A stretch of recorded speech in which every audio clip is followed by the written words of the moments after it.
Salut à tous, c'est Antoine de Je Rêves et Jouets. On se retrouve dans la salle de jeu de la boutique pour vous parler d'un jeu qui est sorti ce matin. Il s'agit de SkyTeam. Alors, le voici. SkyTeam, qu'est-ce que c'est?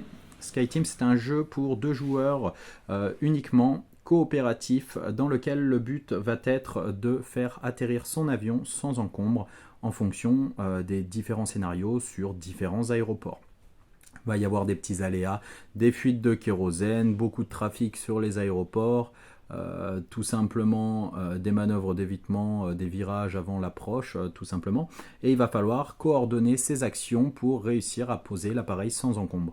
On a le droit de discuter en tant que pilote et copilote avant le lancement de la manche, mais une fois que la manche sera lancée, silence radio, interdit de communiquer, il va falloir coordonner ses actions pour contrôler l'appareil et le poser. Nous revoilà pour la présentation du matériel de SkyTeam. Tout d'abord, dans la boîte, vous trouverez la procédure d'atterrissage. Ce sont les différentes règles qui vont vous permettre de jouer à SkyTeam. Puis, vous allez découvrir le carnet de vol. Alors, à ne pas ouvrir avant le scénario d'initiation, où vous devez poser à Montréal. Ici, ce sont des petits add-ons qui vont se rajouter en fonction des scénarios. Ici, les scénarios faciles, intermédiaires, difficile et héroïque en noir. Voilà. Alors, SkyTeam, qu'est-ce que c'est? Comme je vous le disais, c'est un jeu pour deux joueurs coopératif dans lequel on va devoir poser un appareil sans encombre. Alors, comment ça se présente? Ici, vous avez votre tableau de bord dans sa configuration de base pour le scénario d'initiation. Ici, vous avez le côté du capitaine, du commandant de bord plutôt. Vous avez ses 4 dés et son petit paravent avec le rappel des règles. Ici, vous avez bien sûr le paravent du copilote, ses rappels de règles et également ses dés. Alors, lors de mon tour, nous avons une phase simultanée. Le commandant de bord jette ses dés, le copilote également. Puis, bien entendu, de manière secrète, on va poser ses dés derrière son paravent. Les différents emplacements, à quoi vont-ils servir? Tout d'abord, ici, c'est les dés de relance. En fonction de l'altitude, 6000 pieds ou 2000 pieds, vous allez pouvoir gagner un jeton de relance de dés qui va vous permettre de relancer vos dés si vous n'êtes pas satisfait du résultat.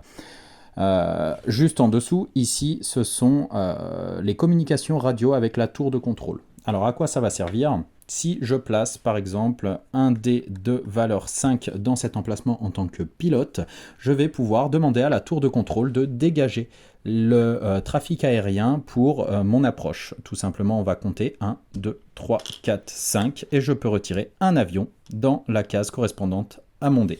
Je le mets de côté et du coup la piste est dégagée à cet endroit-là. L'idée, c'est qu'au fur et à mesure qu'on va se rapprocher de l'aéroport, si on venait à devoir pousser la case alors qu'il y a un avion à cet endroit-là, alors ce serait la collision et le crash de l'appareil. On est tous morts. Ensuite, vous avez ici, comme je vous le disais, l'altitude exprimée en pieds. En fonction du tour dans lequel on est, on va tout simplement perdre de l'altitude.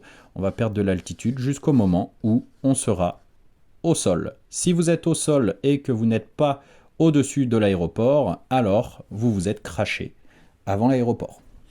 Donc il va falloir coordonner ces deux curseurs qui sont un petit peu les timers du jeu pour réussir à être au-dessus de l'aéroport, donc cette case, et toucher le sol avec cette case. Donc communication radio, c'est fait. Ici, vous avez l'emplacement pour régler l'assiette de l'appareil, l'horizontalité tout simplement de l'appareil. Vous l'aurez compris, on ne peut pas se poser dans une configuration comme celle-ci, il faudra que l'appareil soit complètement horizontal.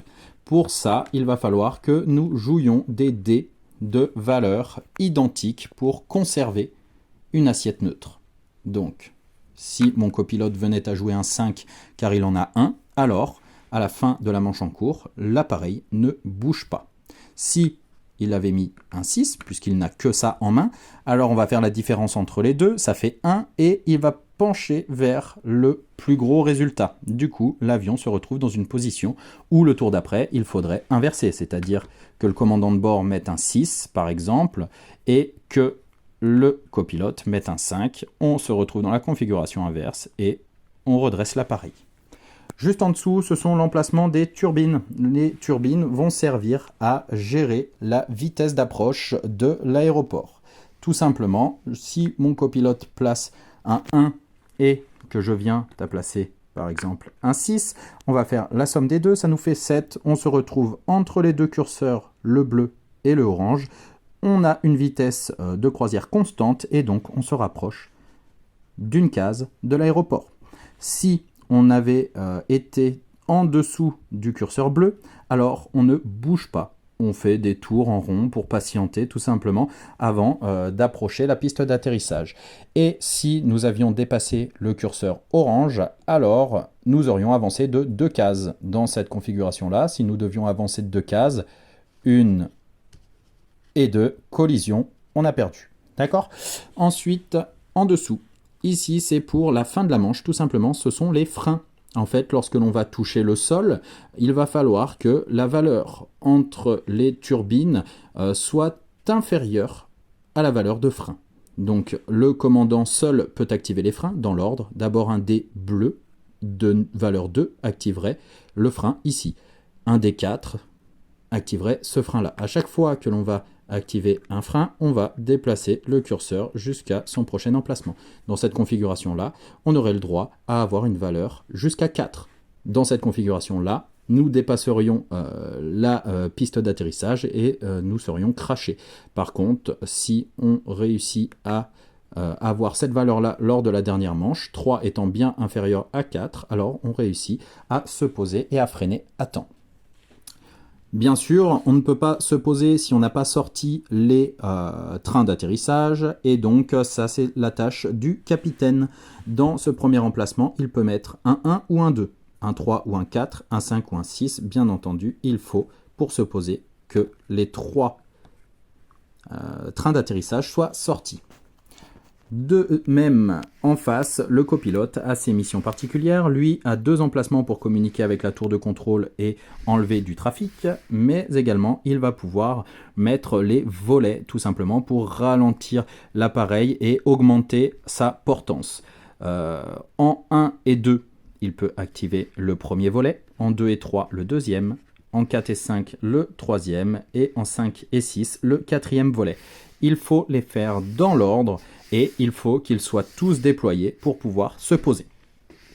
Le dernier emplacement, c'est celui-ci. Celui-ci, c'est un joker, tout simplement. Si vous avez un dé que vous ne pouvez pas placer ou que vous ne souhaitez pas placer, vous pouvez toujours le poser dans l'emplacement de café et vous allez gagner une tasse à café. La tasse à café vous sert à ajuster la valeur d'un dé à plus ou moins 1. Imaginons que j'ai un 5 ici. Hop, et que je souhaite le placer ici, je ne peux pas.